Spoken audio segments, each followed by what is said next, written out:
Hello and welcome to Wizards, Warriors and Words, a fantasy writing advice podcast. I'm Jed Herne, author of Across the Broken Stars, and I am joined by my fellow writers, starting with Michael R. Fletcher. Ooh, that's me. I am Michael R. Fletcher, author of the Obsidian Path trilogy. Dirk Ashton. I am Dirk Ashton, author of the Obsidian Path trilogy. No, the Paternus trilogy. And we are joined by a very special guest today, Rob's not here. Sarah Chorn. Sarah, welcome to the show.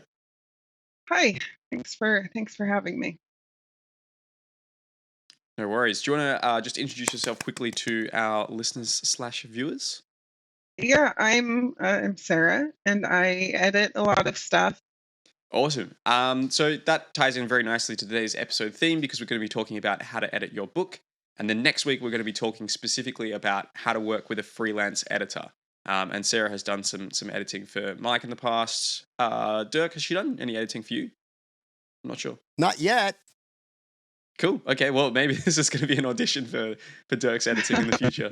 But before we get into today's episode, I do want to have a quick shout out to recent people who have signed up to our Patreon because I was a bit slack with shout outs during last month. So in May, we had a bunch of new patrons, including Salmon Like the Fish, Tyra, Adam, Kerry, Deepak, and Oliver.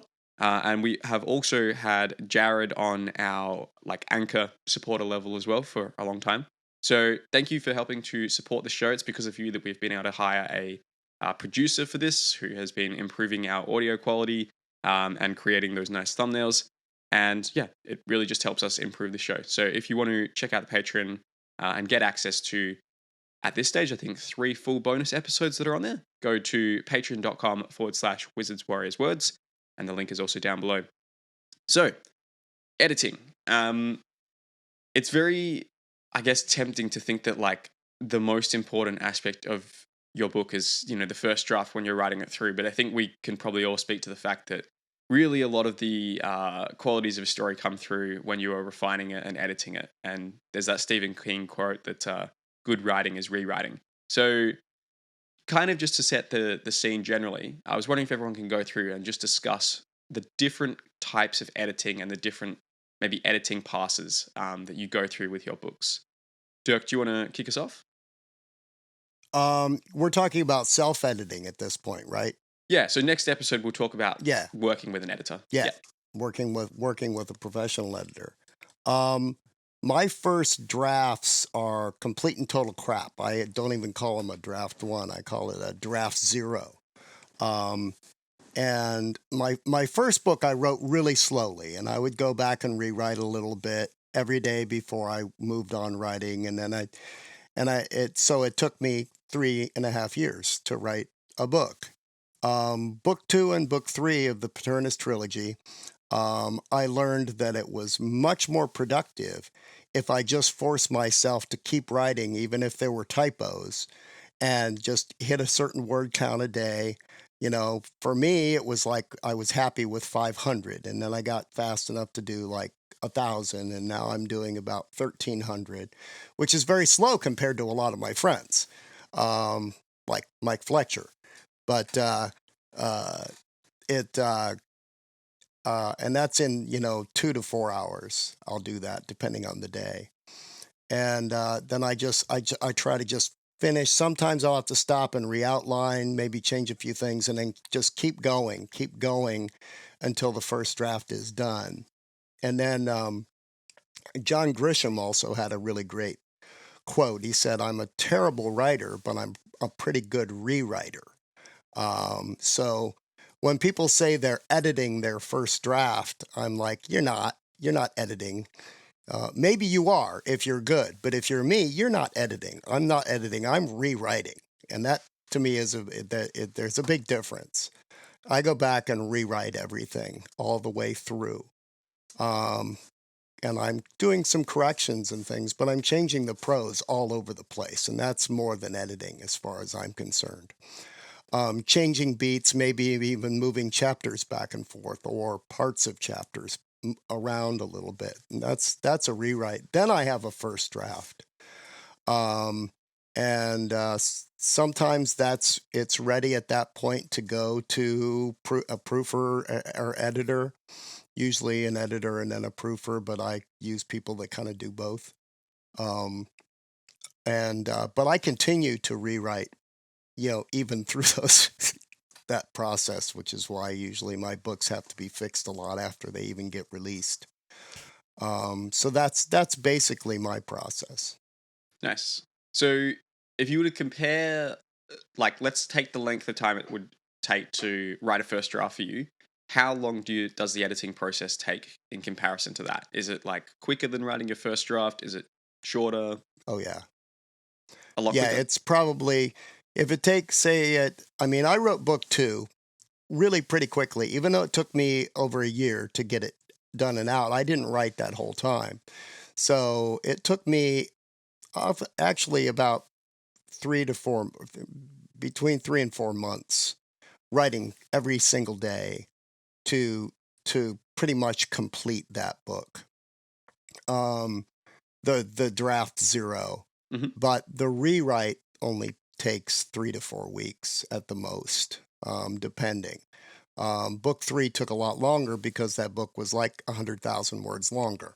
So, it depends. I mean, book 2 was 136,000. Book 3 was 236,000. So, but yeah, it takes a lot less time. But I have friends who, we all do have friends who will write, 5, 6, 7,000 words a day and send it straight to a proofer because they're good. They're fast.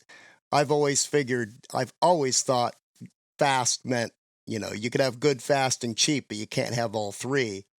Those Some people do. can. Some people just have it all. They can. They can really do decent quality prose and writing in a very, very short time. Yeah. On that note, sometimes I find that when I am pushing myself to go faster, the story weirdly ends up being better because you're not holding yourself back and you're not like filtering as much.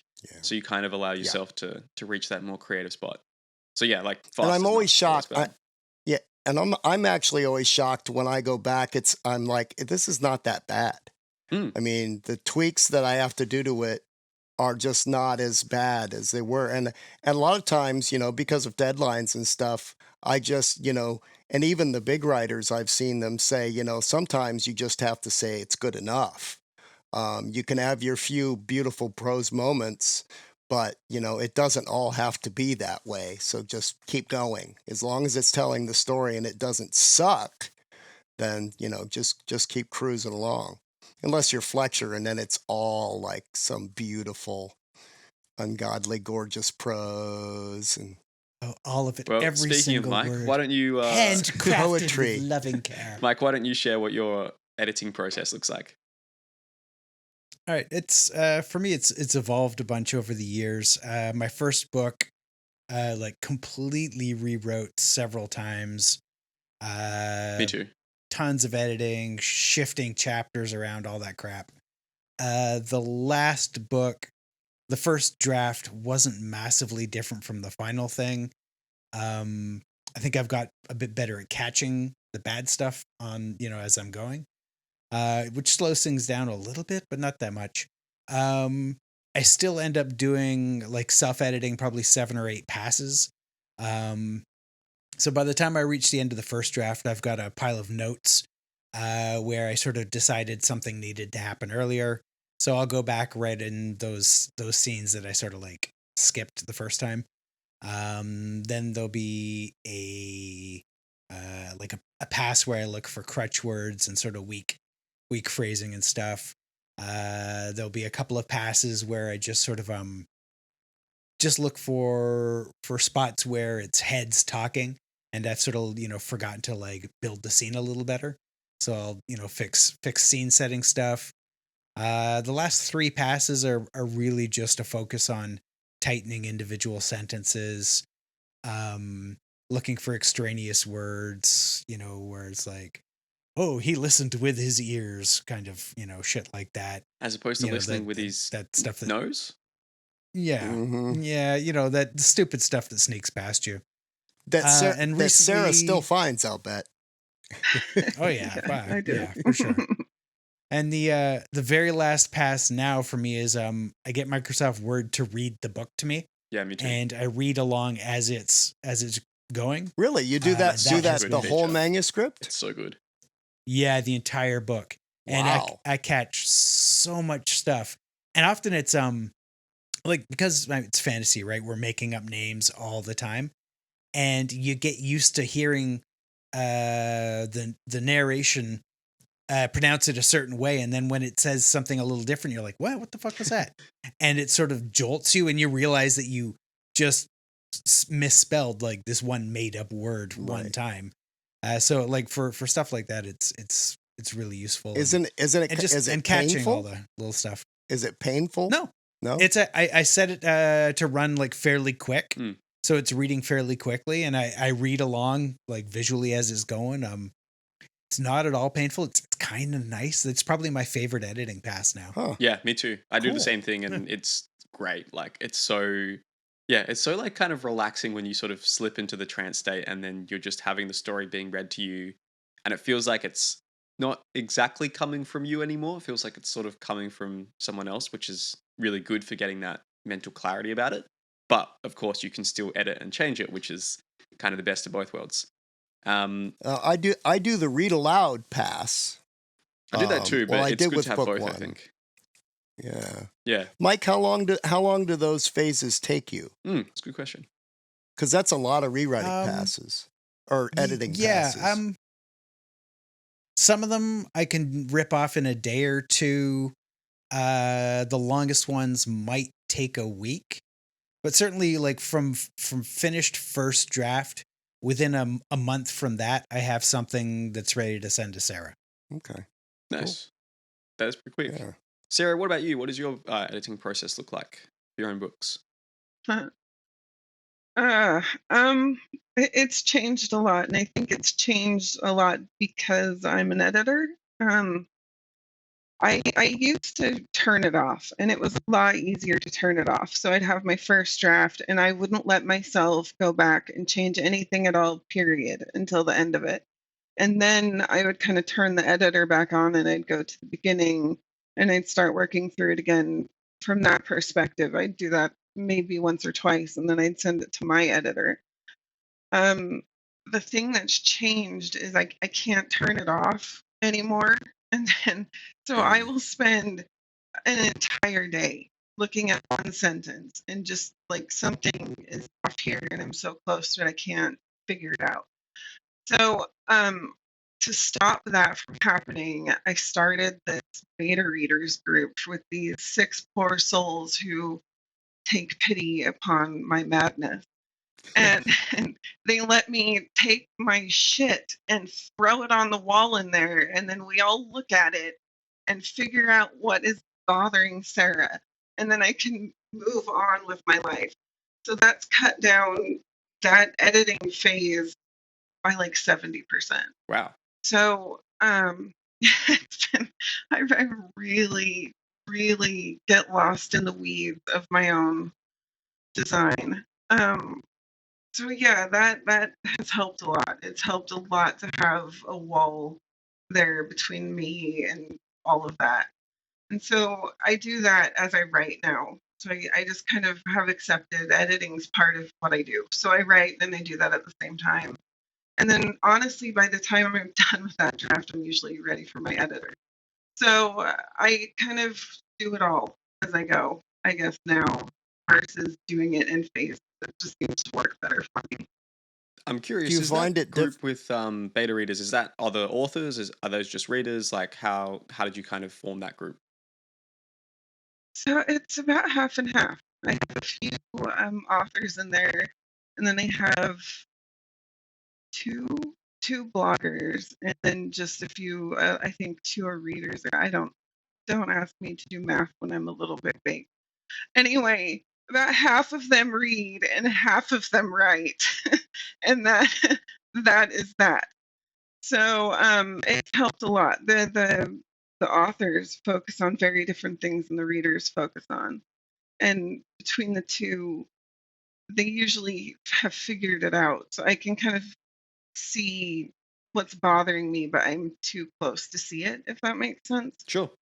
That's been fantastic. They deserve all the cake.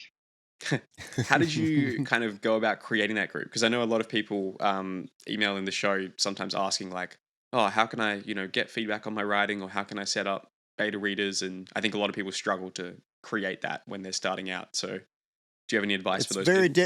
It's very difficult for a first time author. Now, for Sarah, Yeah, that was she's been known as an editor, but somebody who's a nobody, basically nobody knows who you are.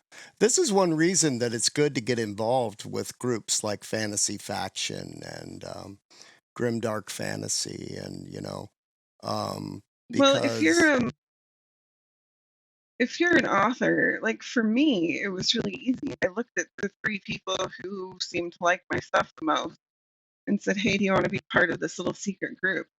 And they were all like, yeah. "Hell yes!" And But so for them, it was you had to have already written something first, though, to get those people. exactly. So Yeah, yeah, exactly. And if you didn't, I think you do. You need those networks, those people that reach out to you, whether they're like the other commenters on the blog or something. Some yeah, yeah. local writers group is excellent. There's critique groups everywhere. Hmm. You can go on your Facebook wall and say, "I wrote a thing. Who wants to read it?"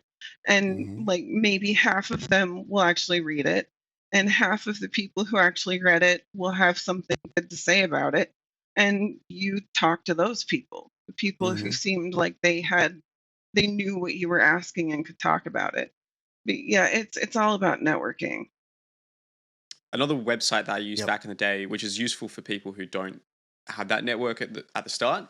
I'm not sure if it still exists or not, but it was called Critique Circle, and basically it allows you to critique other people's books. You get points from doing that, and then you can exchange those points to get your own writing critiqued. So not sponsored, but yeah, might be worthwhile checking them out. Haven't looked at them in a few years. I think it does I tie get into. Oh, what's yeah. that, Dirk? I was just gonna say I did that once, Mm-hmm. but I Bad quit experience. quick because I no, well, I just wanted my stuff critiqued. I didn't want to have to critique their crap. Yeah, I think a lot of people are on their website, like they will just build up enough credits to get their own thing critiqued, and then Yeah, yeah. basically bail. Which is, yeah, I guess the struggle of something like that. Well, I'm a selfish bastard, Yeah, I don't think there's anything that wrong with it. If you don't want to spend your life just doing free editing for other people, then that's okay. Mhm. Especially when you need to write your own stuff. Um, Yeah. yeah. So in terms of my own process, there's definitely elements of kind of what you've all been talking throughout this. I think one thing which we haven't mentioned, which I find very important, is taking a break after you write that first draft. Because you hit It's a the good idea. end, you don't take a Madness. break. No, I no, never You go straight in. yeah. I never Oh fuck no! have. I'm like I Really? finish I know and then that I it's go straight to the first chapter. I would love to take that Wow. month or 2 months Yeah. that Stephen King says take, right? Sure. I would love to do that, but I always get myself into a bind having already pushed my due date, and right now being on contract, I just won't be able to do that. I'm supposed to deliver this book to the editors in mid-September. So You'll get there. You'll get there. It'll happen. yeah. So you guys don't even take like a single day. You just go like the next Nope. day. Really? I haven't. No, like same day. Whoa. I will finish it and go straight to the first chapter and start reading Yep. and like making notes, Yep. or I'll look at these sort of notes I've made while I was writing and just throw myself into like writing those bits and fixing Yeah, stuff that changed. this is one of those many moments in this show where please do what we say and not what we do. Take that break. Yeah, well, I was just going to talk about how I find it extremely useful to take a couple of days, or if you can, even a week off from the book, just to give yourself a bit more objectivity when you return to edit it. If King you says take a month or two. If you have a month or two, that's great. Yeah. In the past, what I've done, which has been very nice, is I might write a short story to kind of break it up, whether set in the same world or just a different unrelated thing, with no real intention of like, oh, I don't want this short story published or anything. It's just to clear your own palette. But yeah, I find taking a break is really important for me. And then in terms of editing passes, I would read through the whole thing from the start, put down notes, and try to keep it high level.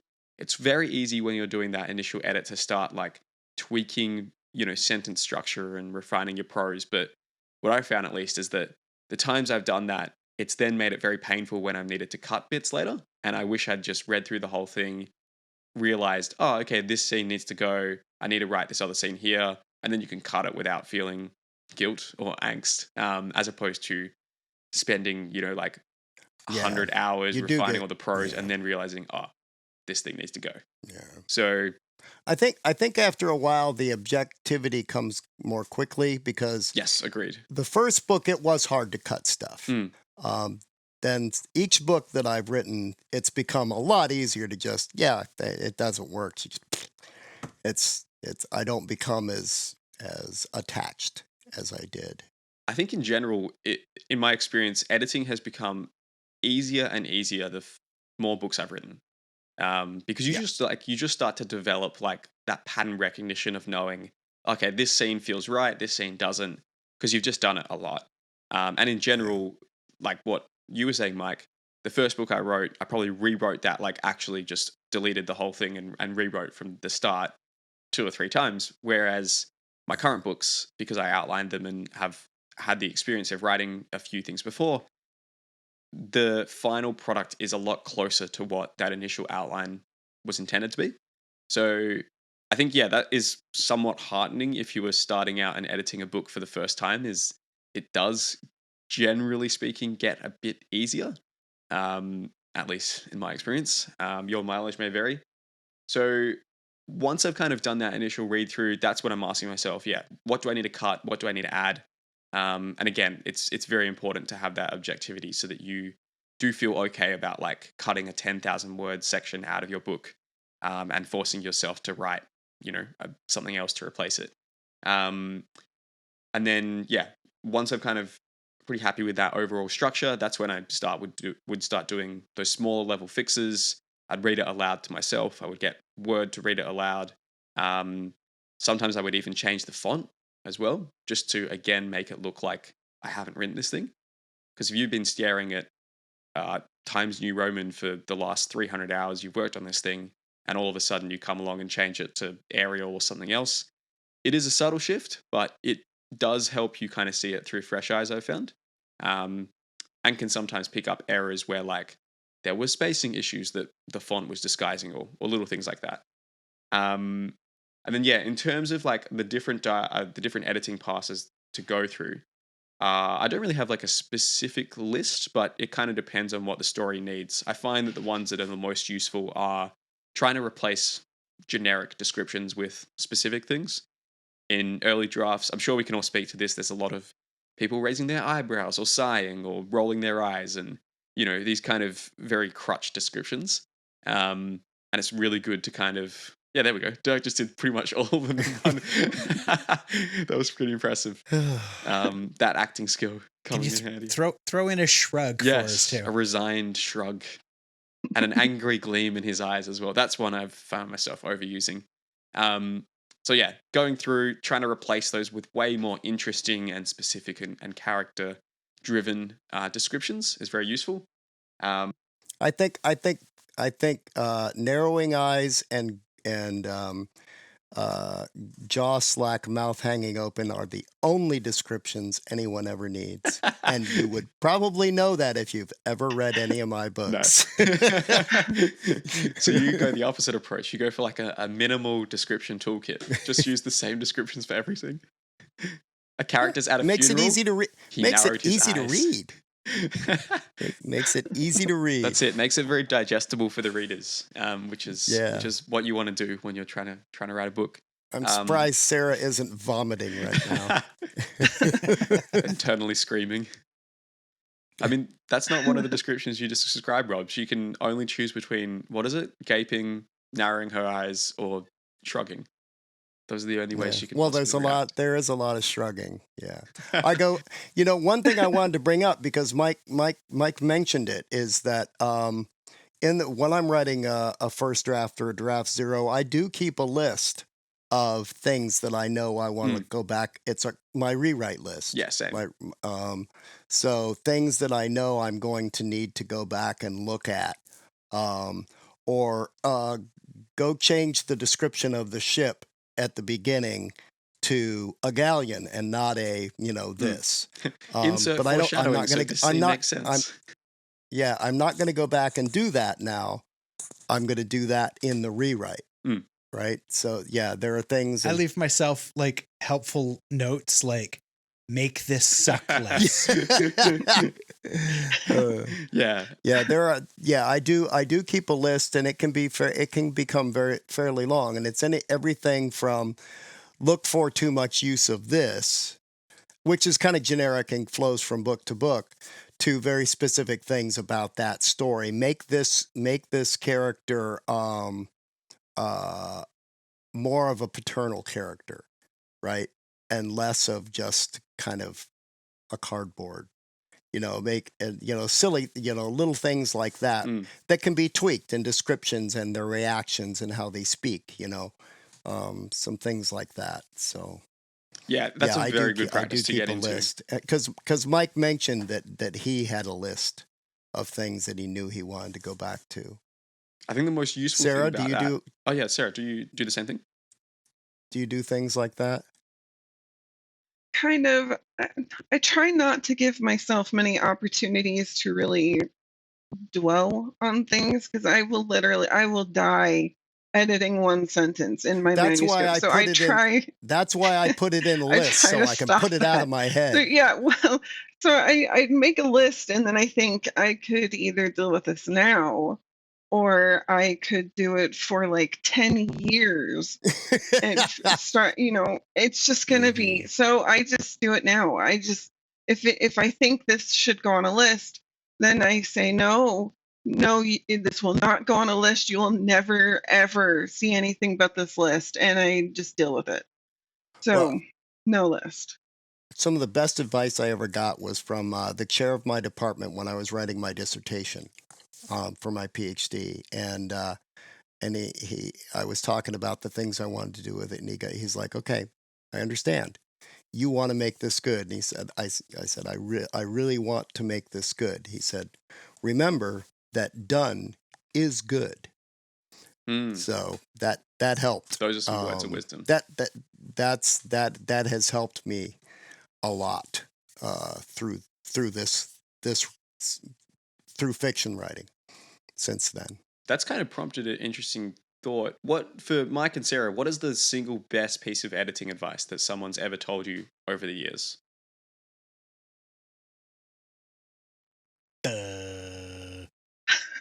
Best piece of editing advice? Fuck, I don't know. Well, I don't know. It doesn't have to be like life changing, but just something that really stood out to you. Mike. Yeah, no, I Mike, mean, make sure it's something Sarah told you. Okay. Stop fucking around. Finish the damn book. Actually, that's kind of it. That's totally me. Yeah, I'm awful. It's books are like music. You never finish it. It's never going to be perfect. Yep. And at some point, you give up and you move on because you need to write. It's never finished. It's never finished. My best advice done. for editing is stop. Yeah. Yeah, it's done. Yeah. You're like. Yeah, even Stephen King talks about that too. He's copying me. He's a huge Fletch fan. He really is, though. Doesn't he try to play guitar in a band as well? Feels like he's just an inferior version. Hack. Yeah, I know. He wouldn't create his own death metal songs and release it to Spotify under the band Blackstone Heart. Available for people to listen to right now if they do a little cheeky search. Do you have any advice for basically first time writers or early on people, Sarah? From an editor's perspective? Yeah, so I think a lot of people get trapped under the weight of their own expectations. Yep. So you write your first book and you think this is going to be the thing, but the issue there, it's fine with it being this great thing, and it might be this great thing, but it doesn't have to be this great thing right now. Right now, it just needs to be words on a page. That's what it needs to be right now.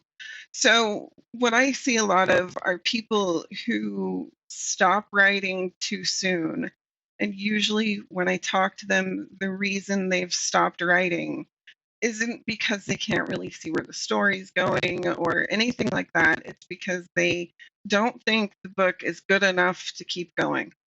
And that's not a reason to stop. It's just not. Your book doesn't have to be perfect. It doesn't. That is why people hire editors. And hey, shocking thing. I don't know everything, and neither does every What? other editor out there. And believe it or not, I make a few mistakes in every single manuscript. So, and I know all Wow, the the rest of editing them do industry has been too. exposed And hard here. it's just so, I mean, nobody's perfect. Your book doesn't have to be perfect, and nobody's perfect. If you ever reach a point where you're like, I just can't keep, I know where the story's going, but I just really suck and need to stop. And you start doing all that. I mean, that's the point where you need to keep going. Because right now, all that matters is that you're telling the story. Wait and worry about perfection later when there Mm. is a support group to help you through it, because that's a whole other thing. But And you'll still, and just it'll keep still going. never be perfect for everyone. It doesn't matter what kind of book you write or how much time you put into it, you will have people who do not like it. That's just the way it is. So there's no such thing. Yep. Okay, well, those are some good words of wisdom to end this episode on. We'll be back next week with another episode with Sarah where we talk about the process of working with a freelance editor to improve your writing. Thank you for listening or watching. We'll see you next time. Bye, everybody. Thanks, everybody. Traw.